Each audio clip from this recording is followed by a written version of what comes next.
Non, non, on n'est pas sur un iPhone 12, on est sur le Oukitel C22, qui est très proche de la pomme, voire très loin. Bon allez, on y va.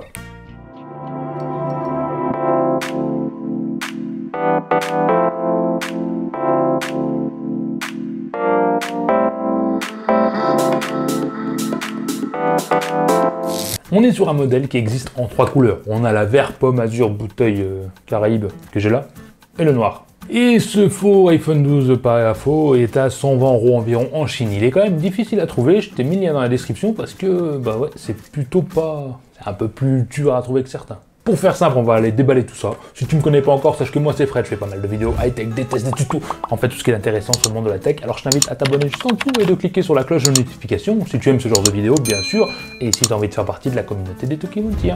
Et bien sûr, les petits curieux, allez, Instagram et Facebook, je vous invite, venez voir, parce que je poste plein de trucs sur ma vie, sur des avant-premières. Va voir, c'est plus simple. Allez, déballage. Tout d'abord, merci à la chaîne Smart Yvon, à mon petit Yvon qui est tout mignon, qui m'a prêté ce smartphone qui semble très bien emballé, avec cette boîte orange tout de même. Pas de surprise à l'intérieur, tu tombes directement sur le smartphone qui est fourni avec une coque en silicone transparente. Toujours ça de prix en attendant que tu achètes ta coque d'amour que t'aimes. Bon, il devait sûrement avoir une notice à l'intérieur, mais ça a dû servir de papier chiotte à Yvon, que j'aime, qui est mignon. Et ensuite, on va tomber sur un chargeur donc de 10 watts qui n'est pas vraiment rapide, mais qui est fourni contrairement à la pomme, et un câble de chargement qui est en micro USB. En 2021, un chargement en micro USB, faut oser. Franchement, au Oukitel, fallait oser là. Bravo. Ou pas. Non, pas bravo. J'avoue, quand j'ai découvert ce C22, je me suis dit, waouh, le truc iPhone, quoi. J'ai un iPhone 12 dans les mains. Bon, oui, on voit clairement que c'est pas un iPhone 12. Ok, je ne rêve pas. Mais il a de la gueule. Il a du style. Déjà, les 3 caméras sont super bien intégrées et ressortent juste un tout petit peu. Et elles sont entourées d'une couleur verte un peu plus claire que la dalle en verre qui est au dos, qui est lui plus foncé. Et je dis vert, mais c'est peut-être du plastique imitation vert, tu vois. C'est lisse. Avec la marque marquée en dessous, ça fait propre, ça fait classe, c'est réussi. C'est waouh. Et l'empreinte digitale s'intègre parfaitement au dos, faut dire que l'ensemble est réussi. C'est en pleine harmonie, tout va bien ensemble, même si j'aurais préféré une empreinte digitale sous l'écran ou voir sur le côté. Mais là je titille, là je suis difficile.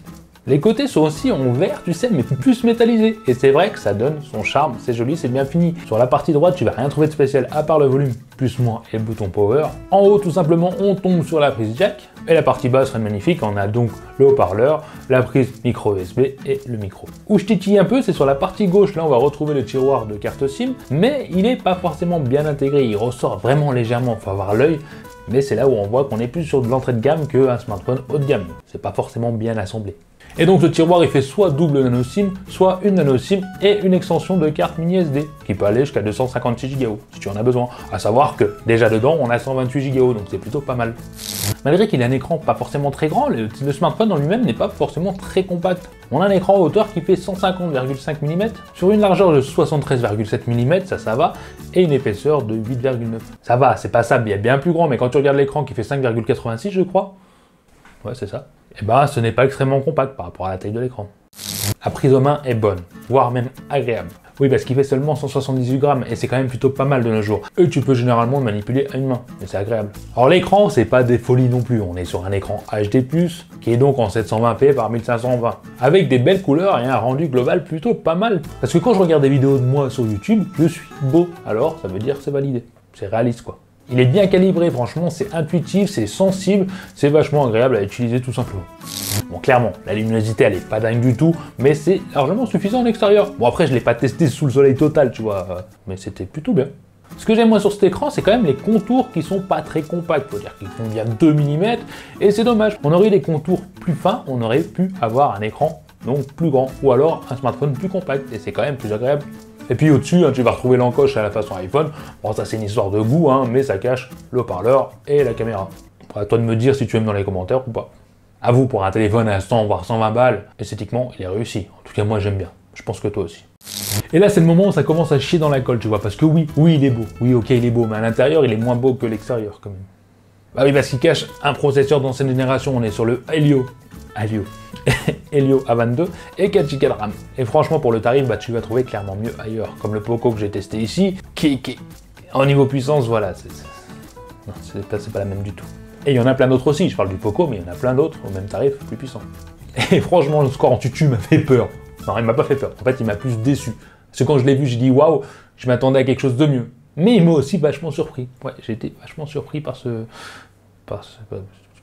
Tu vas voir. Car oui, clairement, entre toi et moi, c'est un tracteur, c'est un mou, hein, mais il reste fluide dans la plupart des cas, franchement, fluide et sans latence. Bon, ok, on va trouver des latences de temps en temps, mais c'est vraiment rare, c'est léger, quoi. Et à vrai dire, il fait clairement mieux que ce que j'attendais. J'arrive à faire tourner des jeux gourmands sans avoir extrêmement de latence. Oui, tu peux avoir des latences de temps en temps, mais en règle générale, ça n'empêche pas de jouer et le jeu réagit plutôt bien. Même sur Call of Duty, j'ai pu me battre et gagner sans avoir de latence, par exemple. Et ouais, non, franchement, c'est surprenant par rapport au score en tutu. Tu pourras jouer sans péter un câble, tout simplement. Ah oui, en gros, c'est pas forcément la taille qui compte. On a la preuve. Et un truc bien aussi, c'est qu'il a une reconnaissance faciale dedans. Et ça fonctionne quand même plutôt bien. Sauf que c'est un petit peu long, ça prend genre 2 secondes à déverrouiller le téléphone.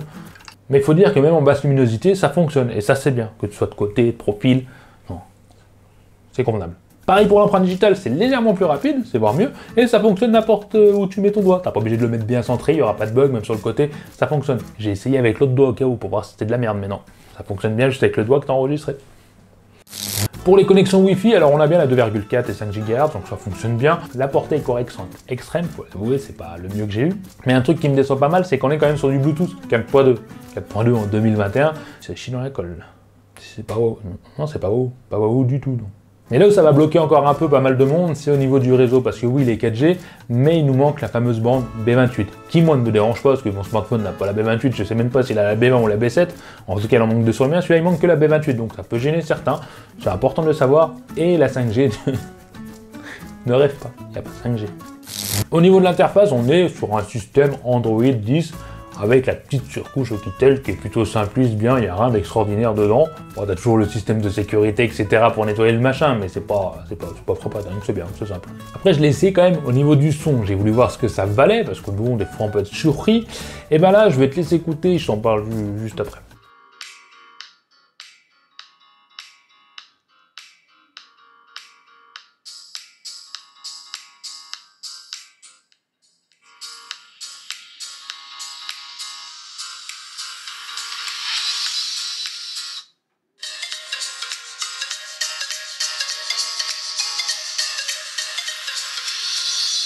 Bon alors le son, bon, il crache pas des masses du tout, il n'est pas forcément de qualité non plus, et ça ne crache pas non plus. Donc c'est quand même décevant, ils auraient pu mettre un truc puissant, même si c'est dégueulasse, au moins il crache. Mais là non, ça passe pas très fort. Alors je t'ai parlé du logiciel, donc on est sur Android 10, et la batterie est de 4000 mAh, et franchement c'est plutôt bien optimisé. Alors je sais pas si c'est Android 10 ou c'est le machin Oukitel qui a bien optimisé le truc, mais j'ai tenu la journée largement. Franchement en utilisant bien, en laissant les jeux, etc., ça m'a fait la journée, donc je pense que tu peux tenir largement 2 jours si tu es un petit utilisateur. Si tu réponds juste aux SMS, tu fais des trucs comme ça, t'es pas toujours sur les jeux, t'es pas toujours sur Instagram ou sur TikTok, ça ira bien pour 2 jours, mais compte la journée en fait, un jour, bien, correctement, t'es tranquille. Ah oui, c'est facile 2 heures de charge, à l'aise. Oui, je le vois, pour l'instant t'es mitigé, tu te dis il est bon, on dirait presque un iPhone 12, mais il manque un peu de puissance, mais pour moi ça ira bien, j'ai pas besoin de puissance, s'il est bon en photo, c'est un téléphone pour toi. Ben on va aller voir, tout de suite. On est sur 3 capteurs. On a le premier de 13 mégapixels qui a une ouverture à 2.2. On a le deuxième, donc qui est en macro, qui est de 2 mégapixels avec une ouverture à 2.4. Et on a le dernier, le mode portrait, qui est de 2 mégapixels avec une ouverture de 2.4 aussi. On a l'interface qui est quand même chiante à mon goût. Si tu veux changer à chaque fois, mettre en mode portrait vidéo, etc., faut cliquer dessus. Tu peux pas faire un slide, faire glisser, et c'est chiant de devoir zapper à chaque fois pour aller chercher le mode nuit ou je ne sais quoi portrait. Franchement, c'est la merde. Mais il y a quand même l'HDR automatique et l'intelligence artificielle, l'ID, qui gère, tu vas voir par toi-même. Alors pour ce qui est des photos, comme tu vois, c'est pas frappadingue du tout, hein. On a des photos sur les couleurs, ça passe à peu près, ça peut saturer selon l'intelligence artificielle, ce qu'elle va raconter, ce qu'elle va mettre, et au niveau des lumières, quand c'est trop lumineux, ça va cramer carrément, c'est moins coloré et les détails sont fichus. Et n'imagine même pas une photo en mouvement, parce que là, ça sera trop, c'est clair et net. Et en basse luminosité, bah tu t'en doutes, c'est encore moins bon, moins de détails, c'est vraiment pas ouf du tout, et n'imagine même pas prendre des enfants en train de jouer ou des personnes, ou alors faut couper ta respiration, tu vois. Parce que le moindre mouvement, ça sera trouble. Ça, c'est... Par contre, le mode nuit, il est bluffant, un truc de malade. Ouais, mais bluffant du genre à quoi ça sert, tu vois. Regarde, j'ai mis les 2 photos, il y a une photo mode nuit, une photo pas mode nuit. Si tu arrives à voir laquelle, et ben en fait quand tu zoomes vers l'arrière sur le fond blanc, tu as le mode nuit, c'est simplement mieux traité au niveau des pixels, etc.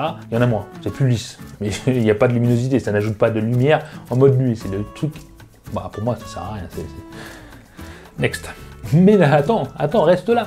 Il y a un truc où il m'a vraiment étonné, c'est au niveau du selfie. Alors si tu as un pro selfie, on est sur une caméra de 8 mégapixels et regarde-moi ces photos. On est en extérieur, oui, en pleine lumière, les photos sont belles, les couleurs sont bonnes, les contrastes sont bonnes et on a même des détails comparés à 13 mégapixels de l'autre côté. C'est le jour et la nuit, on a sur des photos vraiment de qualité pour ce tarif. Bien sûr, quand tu descends dans la luminosité, tu vas perdre de la qualité. C'est normal pour ce tarif, mais il s'en sort quand même bien.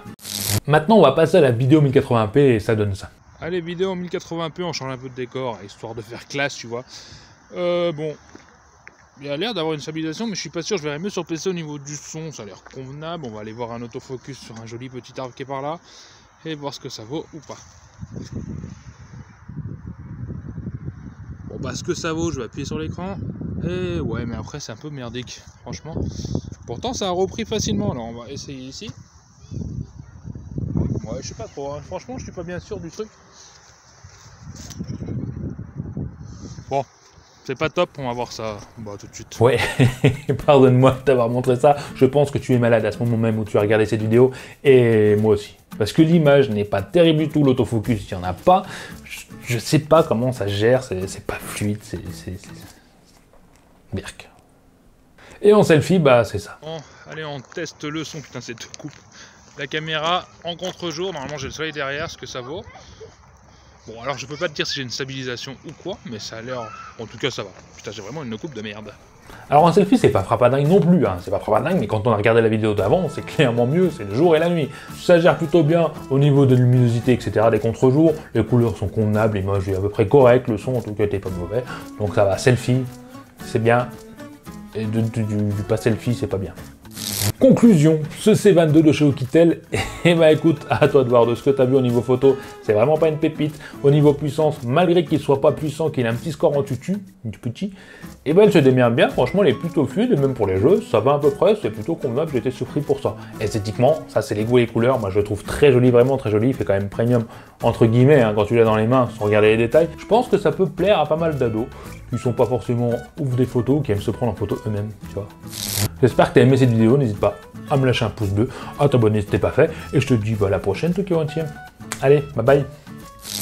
Allez, à vous, t'as aimé la vidéo. Lâche-moi un petit commentaire en dessous pour me dire ce que t'en penses. Abonne-toi, sinon tu seras marabouté par les yeux de Tokiwantier toute ta vie. Viens vite me rejoindre sur les réseaux sociaux et mate ma dernière vidéo juste ici. Allez, je compte sur toi pour la prochaine vidéo. Bye bye.